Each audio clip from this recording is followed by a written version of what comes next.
I was dealing with two loose cannons on set, such as Andy Serkis and Simon Pegg. How fun was it and how difficult was it? Thank you. Well, they're both great actors. Andy's a better actor. Not Andy, I'm sorry, start again.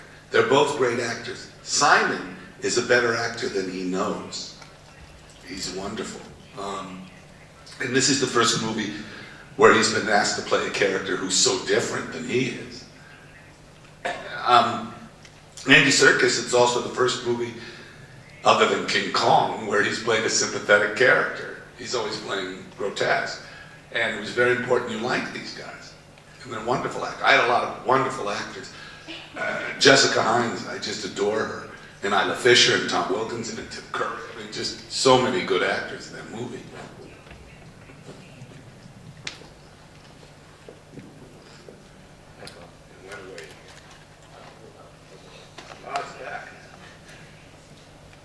Vado? Ok.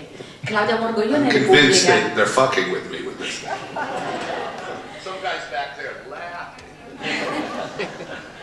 Allora, riallacciandomi al suo discorso sul fatto che nel cinema c'è poca voglia di rischiare, volevo sapere se lei crede che è anche per questo che da tanto tempo non ci sono film americani di John Landis, invece c'è tanta TV e adesso anche cinema, diciamo, in altri paesi. Grazie.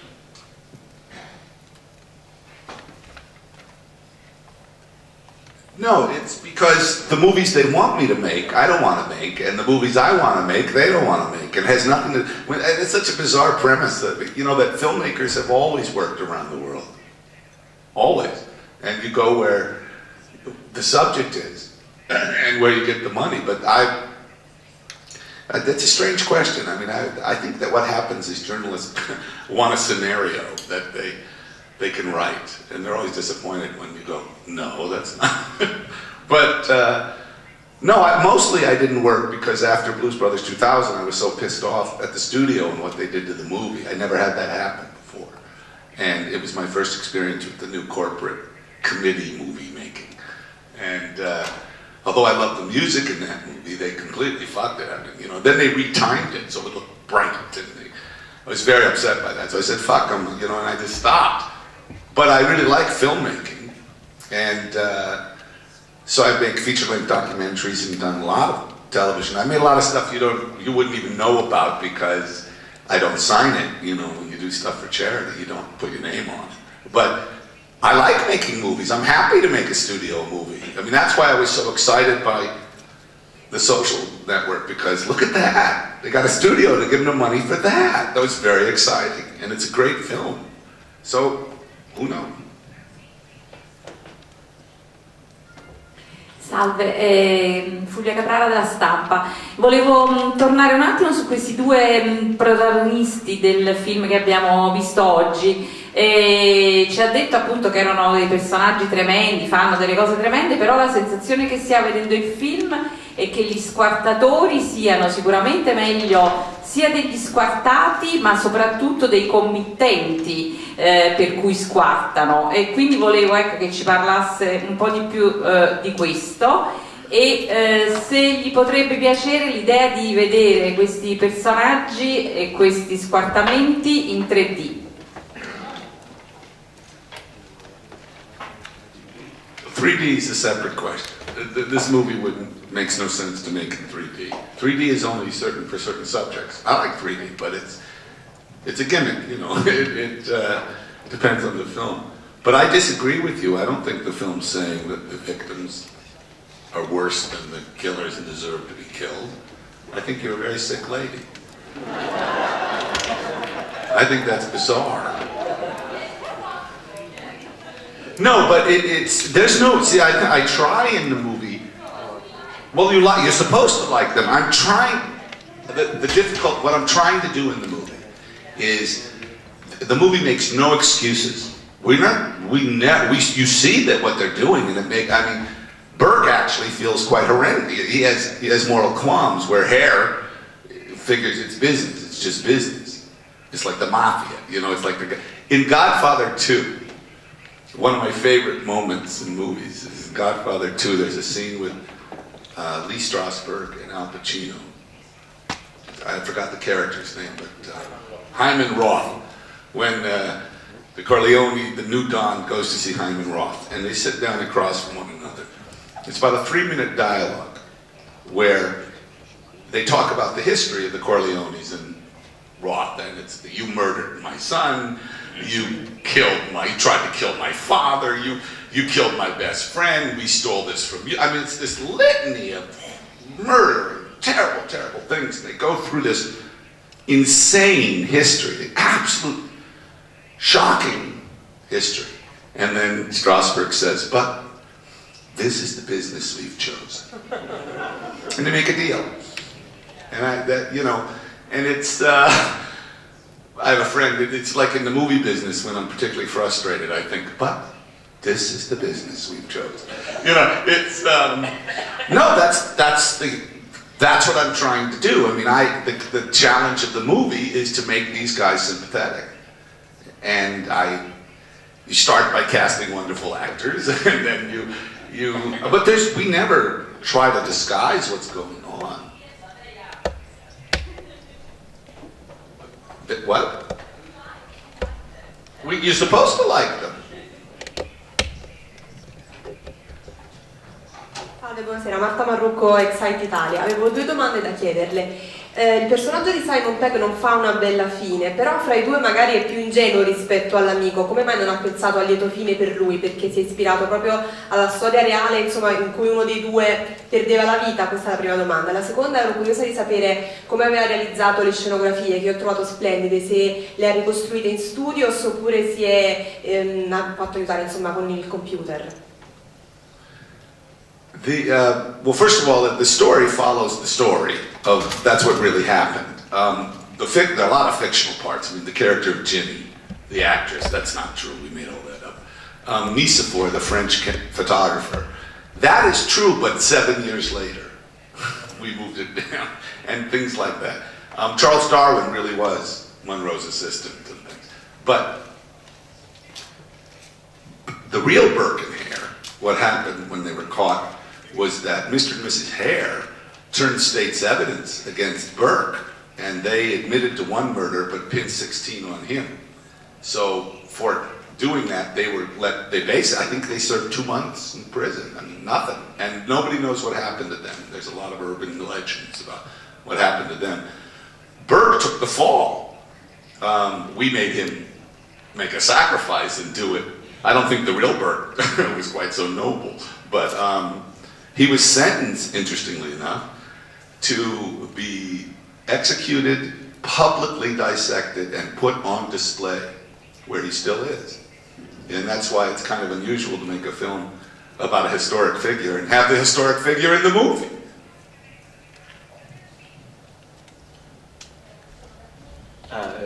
Sets. I had a brilliant costume. I'm sorry. Brilliant. Well, yeah, I should say that. I had 3 really gifted people. John Matheson, the cameraman, who usually shoots stuff for Ridley Scott. And John is a great DP.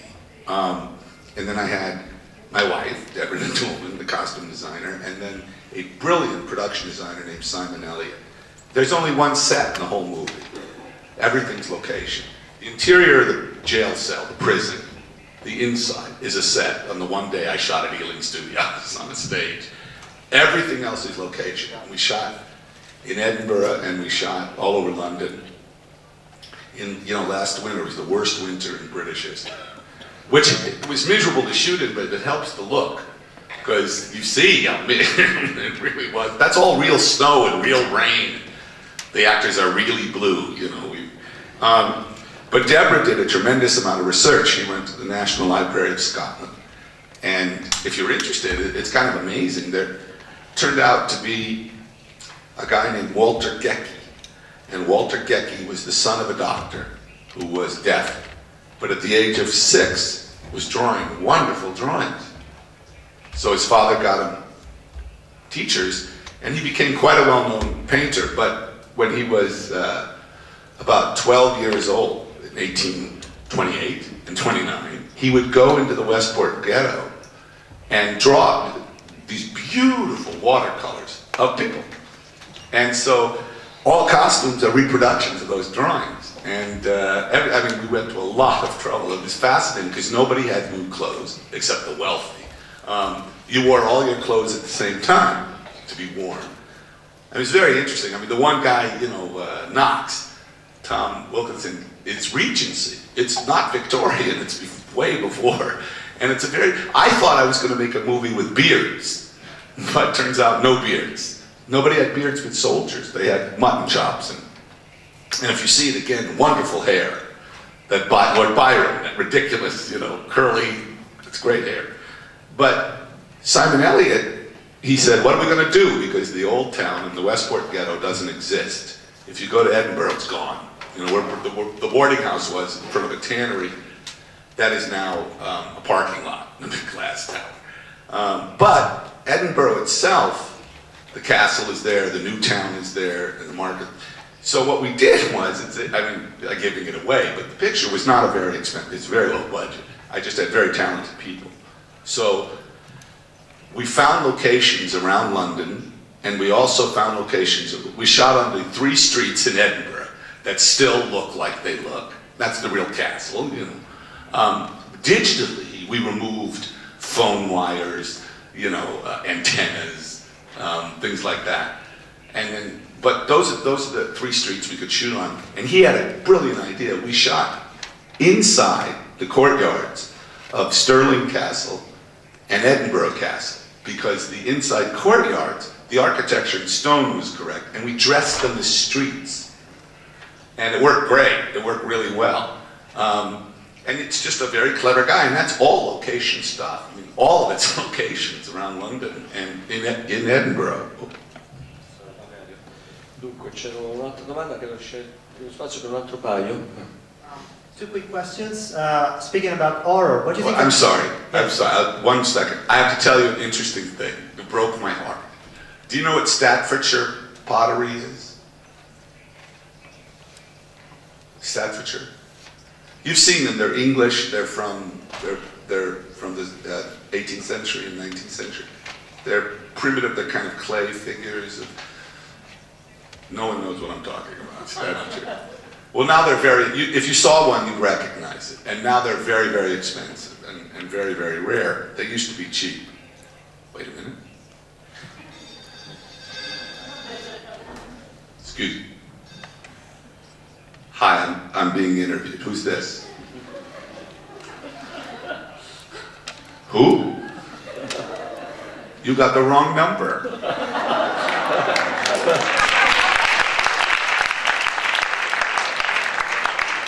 Abbiamo lavorato tutta la mattina per questo numero.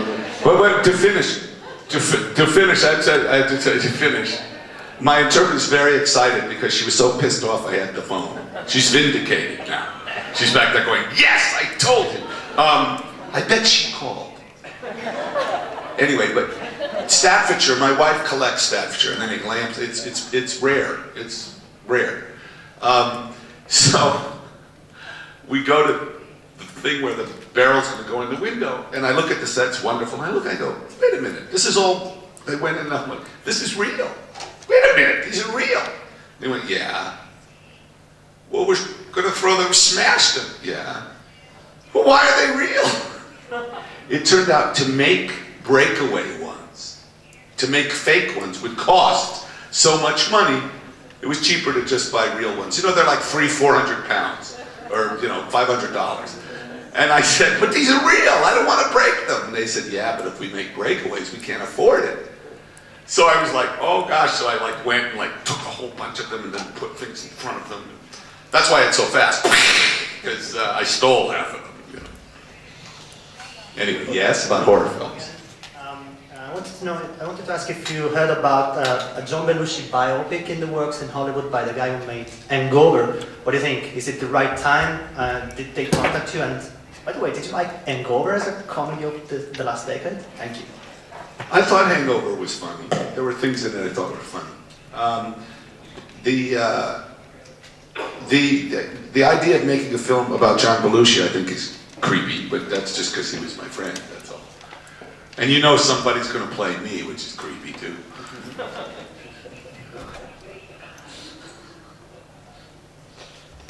Ok, l'ultima, c'è uno spazio per l'ultima domanda, eccola. I hate this thing.